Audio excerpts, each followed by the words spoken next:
again, we are having the wonderful Silvana with us, and we are great to have her with us, and we are asking her about how far the advocate group for non-native teachers have gone. Okay. I think over the last few years there have been many welcome changes. So, for example, we are seeing much more awareness in initial teacher development courses and teacher training courses. So there are always sessions about native and non-native speaker teachers. About the issue. There have been materials planned for that, even for lessons for English language learners. There have been lots of publications. For example, Marek has just published a book about teaching English as a lingua franca, which touches very directly with the same topic. So I'm quite pleased. Having said that, I think there's still a lot of work to do. There are still many places in the world where people whose I don't call us non-native speakers. I hate that term because we are native speakers of languages too. Yes, sure. So I call us TENSOLs, which is teachers of English who are native speakers of our languages. So I think there are many TENSOLs that are still being discriminated against. They're not being offered jobs, and I think there's a lot of work that still needs to be done to raise awareness of the issue and to promote the teachers of English who are professionals and well qualified and understand what it is to learn English from the inside. Yes, sure. Would you like to add a link for people who are interested and would like to share this with you? Yeah, sure, absolutely. Yeah. Shall we link it later? Yes. Okay, sure. Okay. Fabulous. Another question. Three quick tips about professional development for teachers. Of course. Well, the first tip that I would give is to learn with your colleagues. Don't learn alone.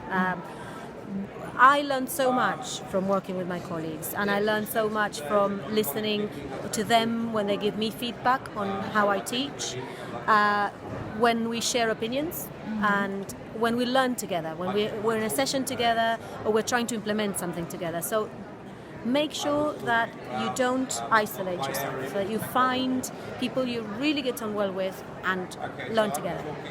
The second thing is, I would say, don't, after you go to a session or attend a webinar, don't let it kind of die, do something with it. So if you go to a session or you read an activity or you attend a webinar and you like an idea, and it's Friday, use it on Monday, so that you have the chance to actually see how it works in your context. And don't just use it once, use it more than once, because the first time is not normally your best. You're learning, you're stumbling. So keep going until you have evidence that, this works for me and my students in my context, or no, it doesn't, so I'll drop it. So keep implementing, I would say. And the third one is embrace approaches to teacher research.